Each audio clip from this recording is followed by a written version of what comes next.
Hi friends, ಎಲ್ಲರೂ ಹೇಗಿದ್ದೀರಿ? ಎಲ್ಲರೂ ಚೆನ್ನಾಗಿದ್ದೀರಾ ಅಂತ ಭಾವಿಸ್ತಾ ಇದ್ದೀನಿ. ನಾನು ನಿಮ್ಮ ನೇತ್ರ ಅಡುಗೆ ಮನೆಗೆ ಸ್ವಾಗತ.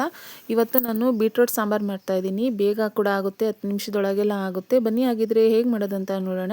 ಮೊದಲಿಗೆ ಇಲ್ಲಿ ನಾನು ಕುಕ್ಕರ್ ತೊಗೊಂಡಿದ್ದೀನಿ. ನಾನು ಗ್ಯಾಸ್ ಆನ್ ಮಾಡಿಲ್ಲ, ಕೆಳಗಡೆನೇ ಇಟ್ಕೊಂಡಿದ್ದೀನಿ ಕುಕ್ಕರ್ನ. ಕುಕ್ಕರಿಗೆ 3ರಿಂದ 4 ಬೀಟ್ರೋಟ್ ಕಟ್ ಮಾಡ್ಕೊಂಡಿದ್ದೀನಿ. ದಪ್ಪನೇ ಕಟ್ ಮಾಡ್ಕೊಂಡಿದ್ದೀನಿ. ನಿಮಗೆ ಸಣ್ಣಗೆ ಬೇಕಾದರೆ ಸಣ್ಣ ಕಟ್ ಮಾಡ್ಕೊಳ್ಳಿ, ದಪ್ಪ ಇದ್ದರೆ ಚೆನ್ನಾಗಿರುತ್ತೆ. ಮತ್ತು ಈರುಳ್ಳಿ ಕೂಡ ದಪ್ಪ ಕಟ್ ಮಾಡ್ಕೊಂಡಿದ್ದೀನಿ. ಇದನ್ನು ಕೂಡ ಮೀಡಿಯಮ್ ಸೈಜಿಂದ 3ರಿಂದ 4. ಟೊಮೊಟೊ ಕೂಡ ಇದ್ದೀನಿ. ಅದು ಕೂಡ 2ರಿಂದ 3 ಹಾಕ್ಕೊಂಡಿದ್ದೀನಿ. ಟೊಮೊಟೊ ಸ್ವಲ್ಪ ಕಮ್ಮಿ ಹಾಕ್ಕೊಂಡಿದ್ದೀನಿ. ಜೊತೆಗೆ ಇಲ್ಲಿ ನಾನು ಇದನ್ನು ಹಾಕ್ಕೊಂಡಿದ್ದೀನಿ, ಏನಪ್ಪ ಅಂದರೆ ಹೆಸರುಬೇಳೆ ಹಾಕ್ಕೊಂಡಿದ್ದೀನಿ. 1 ಬೌಲ್ ಹಾಕ್ಕೊಂಡಿದ್ದೀನಿ. ನಿಮಗೆ ನೋಡ್ಕೊಂಡು ಹಾಕ್ಕೊಳ್ಳಿ ಹೆಸರುಬೇಳೆ.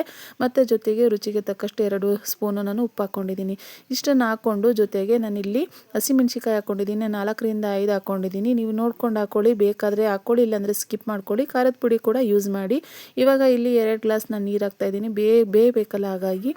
ಮತ್ತು ಇಲ್ಲಿ 2ರಿಂದ 3 ವಿಷಲ್ ಹಾಕ್ತಾಯಿದ್ದೀನಿ ಪಾನ್ ಮುಚ್ಚಿ. ಇವಾಗ ಗ್ಯಾಸ್ ಆನ್ ಮಾಡಿ ಇಟ್ಟಿದ್ದೀನಿ. ಜೊತೆಗೆ ಈ ಕಡೆಗೆ ರುಬ್ಬೋಕ್ಕೋಸ್ಕರ ಇಲ್ಲಿ ಒಂದು ಮಿಕ್ಸಿ ಜಾರ್ ತೊಗೊಂಡಿದ್ದೀನಿ. ಮಿಕ್ಸಿ ಜಾರಿಗೆ ಕಾಯಿ ಮತ್ತು ಬೆಳ್ಳುಳ್ಳಿ ಮತ್ತು ಹಸಿಮೆಣ್ಸಿನ್ಕಾಯಿ, ಜೀರಿಗೆ ಹಾಕ್ಕೊಂಡು ರುಬ್ಕೊಳ್ಳೋಣ.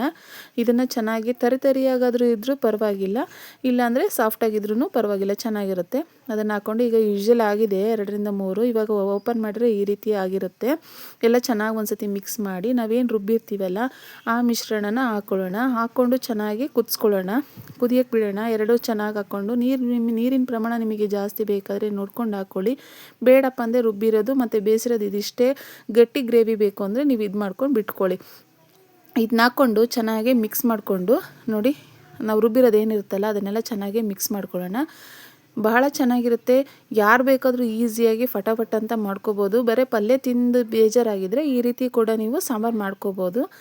ಮುದ್ದೆಗೂ ತಿನ್ಬೋದು, ಅನ್ನಕ್ಕೂ ತಿನ್ಬೋದು, ಸಾರು ಚಪಾತಿಗೆ ಯಾವುದಕ್ಕೆ ಬೇಕಾದ್ರೂ ನೀವು ಯೂಸ್ ಮಾಡ್ಕೋಬೋದು. ಇವಾಗ ನೋಡಿ ಇಷ್ಟು ಗಟ್ಟಿ ಇದ್ದರೆ ಸಾಕು. ಇವಾಗ ಇದಕ್ಕೊಂದು ಸಿಂಪಲಾಗಿ ಒಂದು ಒಗ್ಗರಣೆ ಹಾಕ್ಕೊಳ್ಳೋಣ. ಮೊದಲಿಗೆ ನಾನೊಂದು ಸ್ವಲ್ಪ ಎಣ್ಣೆ ಹಾಕ್ಕೊಂಡಿದ್ದೀನಿ ಒಗ್ಗರಣೆಗೆ. ಮತ್ತು ಜೀರಿಗೆ, ಸಾಸಿವೆ ಮತ್ತು ಈರುಳ್ಳಿ ಹಾಕ್ಕೊತಾ ಇದ್ದೀನಿ. ಕರಿಬೇವು ಇರಲಿಲ್ಲ ನನ್ನ ಹತ್ರ, ನಿಮ್ಮ ಹತ್ರ ಇದ್ದರೆ ಹಾಕ್ಕೊಳ್ಳಿ, ಇನ್ನೂ ಟೇಸ್ಟ್ ಚೆನ್ನಾಗಿರುತ್ತೆ. ಜೊತೆಗೆ ಒಂದು ಅರ್ಧ ಸ್ಪೂನ್ ನಾನು ಅರಿಶಿನ ಹಾಕ್ತಾಯಿದ್ದೀನಿ. ಅರಿಶಿನ ಹಾಕ್ಬೋದು, ಇಲ್ಲಾಂದರೆ ಸ್ಕಿಪ್ ಮಾಡ್ಕೋಬೋದು. ಹಾಕಿದರೆ ತುಂಬ ಚೆನ್ನಾಗಿರುತ್ತೆ, ಹಾಗಾಗಿ ನಾನು ಹಾಕ್ಕೊತಾ ಇದ್ದೀನಿ. ಹಾಕ್ಕೊಂಡು ಚೆನ್ನಾಗಿ ಎಲ್ಲ ಮಿಕ್ಸ್ ಮಾಡ್ಕೊಂಡು ಅದನ್ನು ಮತ್ತೆ ಒಗ್ಗರಣೆನ ಇದಕ್ಕೆ ಹಾಕ್ಕೊಳ್ಳೋಣ. ನಾವೇನು ಬೇಯಿಸಿ ಇಟ್ಕೊಂಡಿರ್ತೀವಲ್ಲ ಬೀಟ್ರೂಟಿನ ಸಾಂಬಾರು, ಅದಕ್ಕೆ ಹಾಕ್ಕೊಳ್ಳೋಣ. ನೋಡಿ ಎಷ್ಟು ಚೆನ್ನಾಗಾಗಿದೆ ಅಂದರೆ ನಿಮಗೆ ಅನಿಸುತ್ತೆ ಎಷ್ಟು ಈಸಿ ಅಲ್ಲ ಅಂತಂದು. ಯಾರು ಬೇಕಾದರೂ ಮಾಡ್ಬೋದು, ಫಟಾಫಟ್ ಅಂತ, ಬೇಗನೂ ಕೂಡ ಆಗುತ್ತೆ, ಹೆಲ್ದಿ ಕೂಡ ಇದೆ. ನೋಡಿ ಈ ರೀತಿ ಹಾಕ್ಕೊಂಡು ಚೆನ್ನಾಗಿ ಮಿಕ್ಸ್ ಮಾಡಿಕೊಂಡು ಕುದಿಸ್ಕೊಳ್ಳೋಣ. ಒಂದು 2ರಿಂದ 3 ಕುದಿ ಒಗ್ಗರಣೆ ಹಾಕಿರ್ತೀವಲ್ಲ, ಚೆನ್ನಾಗಾಗುತ್ತೆ. ನೋಡಿ ಇಷ್ಟು ಗಟ್ಟಿ ಇದ್ದರೆ ಸಾಕು. ನೋಡಿ ಈಗ ರೆಡಿಯಾಗಿದೆ, ಎಷ್ಟು ಚೆನ್ನಾಗಾಗಿದೆ ನೋಡಿ. ನೀವೇ ಟೇಸ್ಟ್ ಮಾತ್ರ ನೀವೇ ಒಂದ್ಸತಿ ಟ್ರೈ ಮಾಡಿ ನೋಡಿ, ನೀವೇ ಹೇಳ್ತೀರಿ ಟೇಸ್ಟ್ ಮಾತ್ರ ಹೇಗಿತ್ತು ಅಂತ. ನೋಡಿ ಒಂದು 2-3 ಸತಿ ನಾನು ಈ ರೀತಿ ಕುದಿಸಿದ್ದೀನಿ, ಭಾಳ ಚೆನ್ನಾಗಾಗಿತ್ತು. ನೋಡಿ ಇಷ್ಟಾದರೆ ಸಾಕು, ಇಷ್ಟು ಗಟ್ಟಿ ಇದೆ ನೋಡಿ. ಇವಾಗ ಇಷ್ಟು ಗಟ್ಟಿ ಇದ್ದರೆ ಸಾಕು. ಇದು ಚಪಾತಿಗೂ ಮಾಡ್ಕೋಬೋದು. ನಾನಿಲ್ಲಿ ಅನ್ನ ಮಾಡಿದ್ದೆ ನಾನು. ಇದು ನಾನು ಮಧ್ಯಾಹ್ನದ ನಂತರ ನಾನು ಚಪಾತಿ ಮಾಡೋಣ ಅಂತ. ನೋಡಿ ಈ ವಿಡಿಯೋ ಇವಾಗ ಸರ್ವ್ ಮಾಡ್ತಾಯಿದ್ದೀನಿ, ಎಷ್ಟು ಚೆನ್ನಾಗಾಗಿದೆ ಅಂತ. ನಾನು ಅನ್ನಕ್ಕೆ ಯೂಸ್ ಮಾಡ್ತಾ ಇರೋದು. ಈ ವಿಡಿಯೋ ಇಷ್ಟ ಆದರೆ ಲೈಕ್ ಮಾಡಿ, ಶೇರ್ ಮಾಡಿ, ಸಬ್ಸ್ಕ್ರೈಬ್ ಮಾಡೋದನ್ನ ಮರಿಬೇಡಿ.